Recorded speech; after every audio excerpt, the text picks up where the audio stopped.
নমস্কার বন্ধুরা, তোমাদের সবাইকে স্বাগত জানাই রান্নার ক্রিয়েটিভিটি চ্যানেলে। তো তোমরা সবাই ভালো আছো আশা করি। তো আজকে দারুণ একটা রেসিপি নিয়ে চলে এসেছি। আজকে আমি তৈরি করব ঘ্যাটকোল পাতার বাটা। এটাকে কিন্তু অনেকে ঘ্যাটকোল বলে, আবার অনেকে খারকোলও বলে। তো এই পাতাটা বাটা করলে কিন্তু ভীষণই টেস্টি লাগে।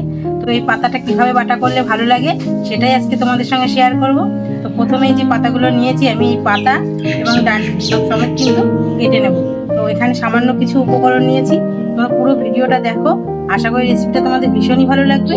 তো প্রথমে এটাকে আমি কেটে নেব, তোমরা ভিডিওর সঙ্গে থাকো।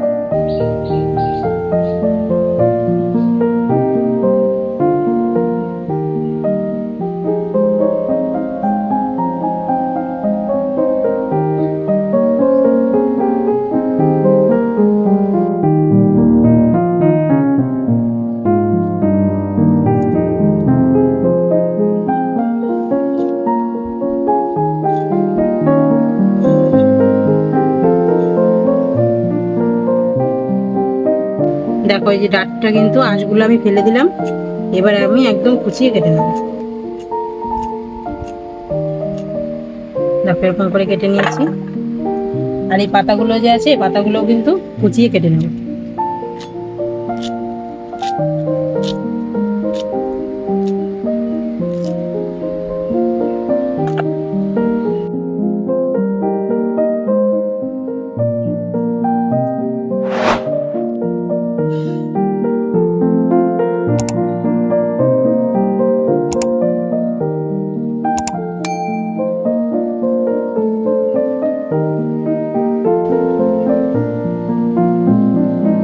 ঘ্যাটকোল পাতাগুলো ভালো করে পরিষ্কার করে ধুয়ে নিয়েছি। আর কড়াইও গরম হয়ে গেছে, কড়াইতে এখন তেল দিয়ে দেবো। রেসিপিটা আমি সাদা তেল দিয়ে করছি, তোমরা চাইলে কিন্তু আমি সরষের তেল দিয়েও করতে পারো।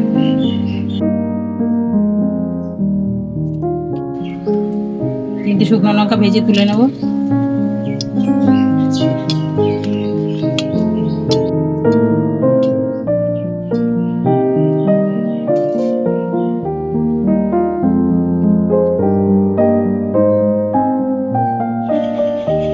তো দেখো এখানে তেলের মধ্যে দিয়ে দেবো কাঁচা লঙ্কা আর রসুন নিয়েছি পরিমাণ মতন, দিয়ে দেবো।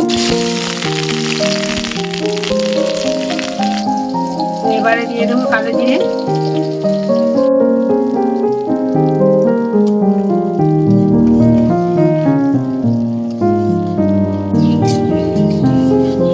এবারে দিয়ে দেবো পরিমাণ মতন লবণ আর হলুদ।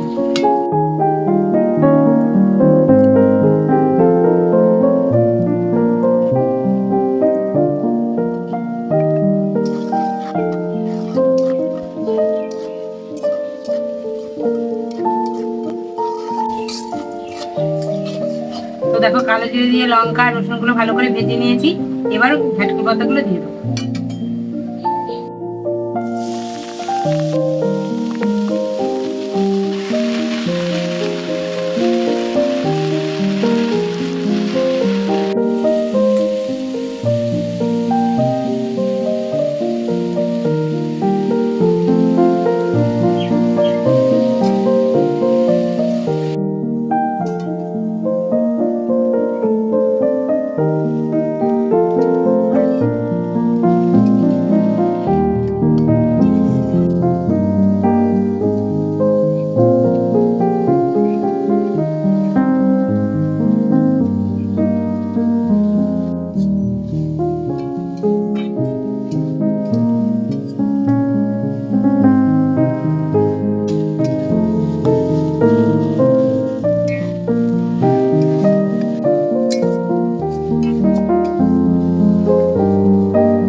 কতগুলো ঘ্যাটকোল দিয়েছিলাম, একদম মজে কিন্তু একদম অল্প কাটা হয়ে গেছে।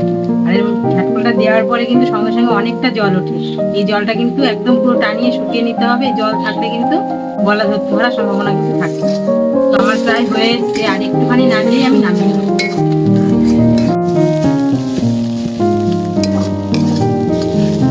তো দেখো একদম কিন্তু জলটা কিন্তু আমার শুকিয়ে গেছে।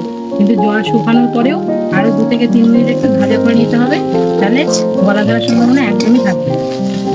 তো আমি আরেকটুখানি নাড়িয়ে চাড়িয়ে নামিয়ে নেব।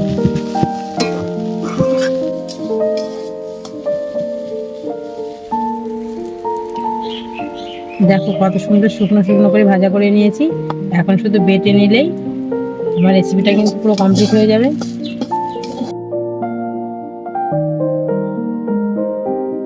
তো দেখো যে শুকনো লঙ্কা ভেজেছিলাম, লঙ্কা দুটো এর সঙ্গে বেটে নেব।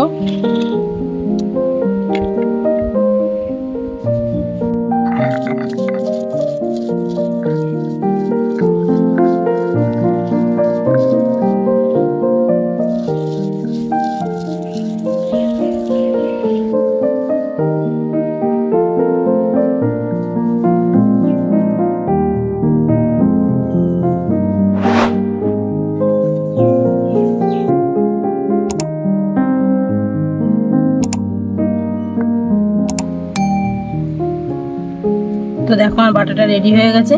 আর বাটাটা দেখো কতটা মিহি করে বেটে নিয়েছি।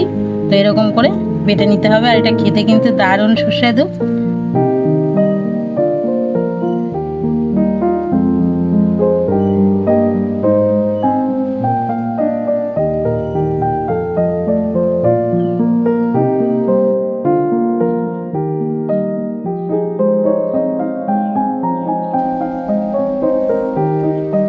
তো বন্ধুরা দেখলে তো কত সহজভাবে আমি ঘ্যাটকোল বা খারকোল পাতার বাটাটা করে ফেললাম। আর এই বাটাটা কিন্তু একদম পুরোনো দিনের একটা রেসিপি, কিন্তু বর্তমানে দাঁড়িয়েও কিন্তু ছোট বড় সকলেই এই রেসিপিটা পছন্দ করে। তো তোমরা আমি যেভাবে তৈরি করেছি সেম ভাবে তৈরি করো, দেখবে গলা ধরার ভয় তো থাকবেই না, আর স্বাদ পাবে দেখো। তো আমার এই রেসিপিটি যদি ভালো লাগে অবশ্যই আমার চ্যানেলটিকে সাবস্ক্রাইব করে তোমরা আমার পাশে থেকো। আবার পরবর্তী নতুন রেসিপি নিয়ে আমি চলে আসবো। তোমরা সবাই ভালো থেকো।